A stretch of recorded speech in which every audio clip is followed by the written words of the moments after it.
நான் 1ஆம் கிளாஸ் கூட படிக்காதவன். என்னுடைய அனுபவத்தை பேசுகிறேன். நீ எடுத்துக்கலாம் போ.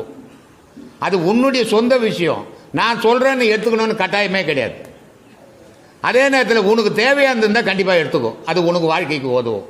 இதை தான் நான் சொல்லுங்கிறேன். நான் சொன்னேன் நீ எடுத்துக்கோ அப்படின்னு சொல்ல முடியாது. ஏன்னா பலதரப்புப்பட்ட மக்கள், ஒவ்வொருத்தருக்கு இப்போ பாடல் 10 பாடல் சினிமா பாடல் இருக்குது. 10 பேர் நம்ம இருக்கிறோம். 10 பேருக்கும் ஒரு பாடல் பிடிக்காது. எனக்கு ஒரு பாடல் பிடிக்கும், உங்களுக்கு ஒரு பாடல் பிடிக்கும், அவருக்கு ஒரு பாடல் பிடிக்கும். ஏன்னா அவங்கவுங்களுடைய ரசனை, அவங்கவுங்களுடைய சிந்தனை அது மாதிரி இருக்கும். அப்போ அதுக்கேற்ற மாதிரி தான் அவங்க எடுத்துப்பாங்க. ஏன்பா நல்ல பாடல் எனக்கு பிடிச்சது, அதை ஏன் நீ பொருளாக எடுத்துக்கன்னு சொல்ல முடியாது. நமக்கு அந்த உரிமை கிடையாது. அந்த மாதிரி நான் பேசுகிறத எல்லாரும் எடுத்துக்கணும் நான் எப்பவுமே நினச்சதே கிடையாது. அதை நினைக்க போகிறதும் கிடையாது. நான் தான் சொல்கிறேன், ஆன்மீகம்ன்றது ஆடம்பரம் இருக்கக்கூடாது, அமைதி இருக்கணும், அறிவுபூர்வமாக தான் இருக்கணும். நம்ம பேசுகிற வார்த்தை மற்றவனை சிந்திக்க வைக்கணும். அது இன்றைக்கி அவன் சிந்திக்கல, அவன் எடுத்துக்கல. என்றைக்கோ ஒரு நாள் அந்த பெரியவர் சொன்னார், அது இன்றைக்கி சரியாக இருக்குதுன்னு அவன் யோசிப்பான் அப்படின்னு சொல்லிட்டு. இன்றைக்கி உலக நாட்டிலேருந்து இங்கே வராங்க. ஏன் வராங்க? அவங்களுக்கெல்லாம் தெரியாது ஆன்மீகம். நமக்கு தானே தெரியும். பக்கத்துலேருந்து வர்றதுக்கு நாங்கள் இவ்வளோ தூரம் வரணுன்றான். ஃபாரின்லேருந்து வந்துக்கிறான், 6 பேர் வந்துக்கிறான். கனடாவிலேருந்து 2 பேர் வந்துக்கிறான். அமெரிக்காவிலேருந்து 2 பொம்பளைங்க வந்துக்கிறாங்க. நான் 5 நாள் ஆகுது. இன்றைக்கி நைட்டு 7 மணிக்கு ஃப்ளைட் போகிறாங்க. அப்போது எப்படி வந்தாங்க? நான் நேரடியாக போய் கூட்டம் வந்து இல்லை, வீடியோவை பார்த்தாங்க, அவங்களுக்கு பிடிச்சிது, இது சரியான பாதையாக இருக்குது, இங்கே போகலான்னு வராங்க. வதனின்னு ஒரு பொம்பளை பேசுகிறோம், டிவியில் பார்த்துருப்பீங்க. இங்கிலாந்துலேருந்து ஒரே ஒரு பொம்பளை என்னை கனவுல பார்த்தேன் அப்படின்ட்டு வந்தது. அட்ரஸ் தெரியாது, ஆசிரமம் எப்படிப்பட்டதுன்னு தெரியாது, குரு எப்படிப்பட்டவர்னு தெரியாது. ஆனால் துணிஞ்சு வந்தது. இன்றைக்கி 4வது ட்ரிப்பு வந்து போச்சு லண்டன்லேருந்து. போன சித்ரா ஃபங்க்ஷனோட 10ஆம் மாதம் ஃபங்க்ஷனோட. இன்றைக்கி அது உச்சத்துக்கு போயிடுச்சு. இப்போ அது என்ன சொல்லுது? நான் வாழ்ந்தது லண்டனு, என்னுடைய கலாச்சாரம் லண்டன் கலாச்சாரம். நான் தமிழ் கலாச்சாரமாக இருந்தாலும் நான் வாழற இடத்துக்கு ஏற்ற மாதிரி தான் நான் ஆகணும். அங்கே அப்படி தான் வாழ்ந்தேன். ஆனால் இன்றைக்கி அந்த வாழ்க்கை இல்லை சாமி. என்னுடைய வாழ்க்கை முழுமையாக மாறி போச்சு. எல்லாரும் என்ன கேட்குறாங்க? என்ன வதனி, உன் செயல், உன் பேச்சு எல்லாமே மாறி இருக்குதுன்றாங்க. இதுக்கு அடிப்படை நீங்கள் தான் சாமின்றாங்க. அப்போது யாரோ ஒருத்தரை, எத்தனையோ கோடி பேர் இருக்கிறான், ஒருத்தனை மாற்றிருக்குல்ல என் வார்த்தை, அது போதும் எனக்கு இல்லையா? எல்லாராலையும் என்னால் மாற்ற முடியாது. எவனும் மாற்றணும்னு கிடையாது. இது வரைக்கும் மாற்றிருந்தால் உலகத்தில் ஒரே மதம் இருக்கும், ஒரே குரு இருக்கும், ஒரே கடவுள் இருக்கும். மாறலை, மாற்றவும் முடியாது. இதுதான் என் விளக்கம்.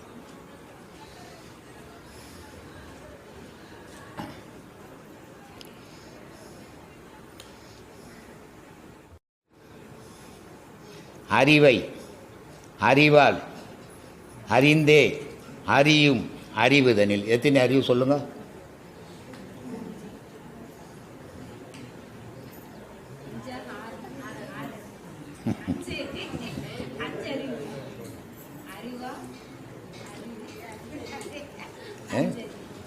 சொல்கிறாரு, எனக்கு அறிவுக்குது, நான் எதை ஒன்றா பேசலான்னு பேசக்கூடாதுரா.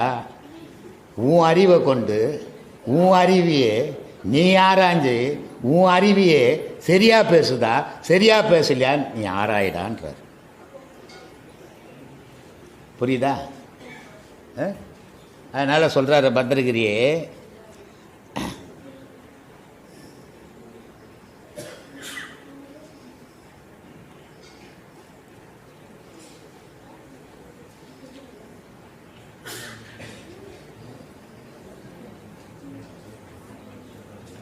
அறிவை அறிவால் ஆராய்ந்து அறியும் அறிவுதனில் பிரிவுபடா நில்லாமல் பிடித்திருப்பது எக்காலம். ஏன் அறிவாலேயே ஆராய்ஞ்சு என் அறிவு செய்தது சரியா தப்பா என் அறிவுன்னுட்டு அதிலேருந்து விலகி நிற்காமல் அதிலேயே ஒன்றி இருப்பது எந்த காலம்? ஏன்னா நிறைய பேர் அறிவாளி, ஆனால் திடீர்னு அறிவை விட்டு விலகிடுவாங்க. அவர் அவ்வளோ பெரிய மகான் என்ன சொல்கிறாரு? என் அறிவுலேருந்து நான் எந்த நிலையிலும் விலகி போயிடக்கூடாது, அதோடவே ஒன்றி வாழணுன்றார். ஆனால் அது எத்தனை பேரால் முடியும்? இந்த மாதிரி பல விஷயங்களில் நம்ம ஆராய வேண்டியது இருக்குது. இந்த 16 பாடலில் வால்மீகி அப்படின்றவர் இந்த ஞானம்னா என்ன அப்படின்னு ரொம்ப தெளிவாக சொல்லிடுவார். அதுக்கு மேலே ஒரு விளக்கமே தர தேவையில்லை. புரிஞ்சவங்களுக்கு, புரியாதவங்களுக்கு ஆயிரக்கணக்கான விளக்கம் கொடுத்தாலும் புரிய போகிறதே இல்லை. அதனால் சொல்கிறார்,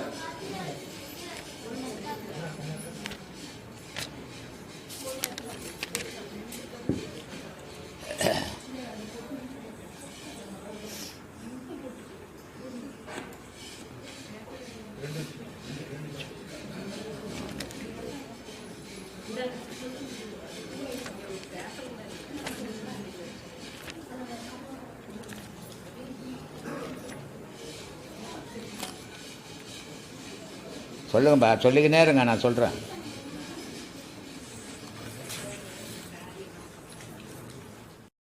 இல்லையா, ஹாஸ்பிட்டலில் இந்த டாக்டர் பசங்க விளையாட்டுத்தனமாக பேசி ஒரு உயிரியை கொண்டுட்டாங்க. இதுக்கு என்ன காரணம்? ஃபேஷனை விட 10 எவ்வளோ பேர் தைரியசாலிப்பார் இல்லை? அப்போது அவனுக்கு அந்த எண்ணம் தாக்கும் போது தான் அவன் அடிபட்டு போயிடுறான். அதுக்கு எல்லா ஜீவராசிக்கும் உயிர் இருக்குது, ஆனால் எண்ணங்கள் இல்லை, கற்பனை கிடையாது. மனுஷனுக்கு மட்டும்தான் கற்பனை. இல்லாததெல்லாம் இருக்கிற மாதிரி ஆக்குவான், இருக்கிறதெல்லாம் இல்லாத மாதிரி ஆக்குவான். அதனால் இந்த மனுஷனுக்கு இந்த பயமும் தைரியமும் மாறி மாறி வாழறான். 10 பேர் இருந்தால் ஒரு தைரியம், யாரும் இல்லைன்னா பயம். அப்போ இவன் நம்பி வாழவே இல்லை, 10 பேரை நம்பியே வாழ்ந்துன்னுக்குறான். ஆனால் இவன் சொல்கிறான், நான் தனித்து வாழ்வங்கன்னு ரொம்ப நல்லா சொல்லுவான். ஒன்றுமே முடியாது. தனித்து உலகத்தில் ஒரு மனிதனால் கூட வாழ முடியாது, ஜீவராசியால் வாழ முடியும், ஆனால் மனிதனால் வாழ முடியாது. ஏன்னா மனுஷனுக்கு மானம், ஈனம், சூடு, சொர்ணம் இத்தனையுங்குது. இத்தனையும் மறைக்கிறதுக்கு அத்தனை பேரும் தேவை இல்லையா? ஒரு பஞ்சு இல்லைன்னா துணி வராது, துணி தயார் பண்ணுறோம், நூல் தயார் பண்ணுறோம் இல்லைன்னா துணி கிடைக்காது, துணி இருந்தாலும் தையக்காரெல்லாம் போட்டுக்க முடியாது. அப்போ மான மரியாதைலாம் கப்பல் ஏறிடும். அப்போ இவ்வளோ பேர் தயவுதாட்சணும் தேவைப்படுது. ஒரு விவசாயி இல்லைன்னா நம்மளே விவசாயம் பண்ணி சாப்பிட முடியாது. எல்லாத்துக்கும் எல்லாரும் உதவியும் தேவைப்படுது. அதனால தான் திருவள்ளுவன் சொன்னான், நைனா இப்படியே வாழறது இல்லைடா வாழ்க்கை, மடை மாறி வாழறான்னு. அதனால் சொன்னான், வாழ்க்கை பெருங்கடல் நீந்துவார் நீந்தார் இறைவன் அடி சேரான்ட்டார். அவர் இனிமே கடவுளை பற்றி பேசலைன்னு எல்லாரும் சொல்லுவாங்க. கடவுளுக்கு பேர் தான் குறிப்பிடல, ஆனால் கடவுள் இருக்கிறாருன்னு அவரும் சொல்கிறார். அப்போ இந்த கடவுளை எப்படி அடையணும்னா, கடலுன்ற வயிறு இருக்குது, வயிறு இருந்து கடல். மனுஷனுடைய வயிற்றில் தண்ணி இல்லைன்னா உயிர் இருக்காது அவனுக்கு. இந்த சாணத்தில் கேஸ் தயார் பண்ணுவாங்க தெரியுமா? ஒரு தொட்டி கட்டி அதில் சாணியை கொட்டி தண்ணியை ஊற்றி நல்லா குழப்பி காற்று போகாமல் ஆக்குவாங்க, அப்போ தான் கேஸ் உருவாகும். இது ஒரு கடவுள் என்ற ஆண்டவன் நமக்கு ஒரு தொட்டி கட்டி வச்சுக்கிறான். உணவை போட்டு அதில் காயை போட்டு அதில் தண்ணியை போட்டு நல்லா குழப்பினா தான் மூச்சு வரும், கேஸ் வரும் இல்லையா? இதை தான் நம்ம நிமாதிசமாக நினச்சின்னுக்கிறோம். ஒன்றும் இல்லை, அந்த உருவாகிற கேஸ் தீர்ந்து போச்சுன்னா நம்ம காலி. இந்த உருவாகிறதுக்கு காரணமானது உணவு தானியம். எத்தனை கோடி கடவுள் இருந்தாலும் ஒரு மனுஷனை உணவு தானியம் இல்லாத காப்பாற்ற முடியாது. ஆனால் கடவுள் உணவு தானியம் தான் மனுஷனுக்கு. உணவுன்னு ஒன்று இல்லைன்னா எந்த கடவுளாலையும் எவனையும் காப்பாற்ற முடியாது. அப்போது அதனால தான் இந்த இந்துக்களில் ரொம்ப அருமையான ஒரு வழிபாடை வச்சாங்க. அது முட்டாள்தனமா அறிவாளித்தனமான ஆராய்ச்சியே தேவையில்லை. ஆடி மாதம் வந்துட்டுனா 5 கோயை ஒன்றா அறுத்து போட்டு கருப்பூரம் கொளுத்துவான் அம்பாளுக்கு நீட்டு இல்லை. ஆடி கிருத்திகை வந்துச்சுன்னா ஊரில் இருக்கிற கடலப்பருப்புலாம் வந்து வடை பாயசம் செய்துட்டு கவிச்சே இங்கே வரக்கூடாதுன்னு கும்பிட்டுட்டு அதுக்கும் கற்பூரம் கொளுத்துவான்.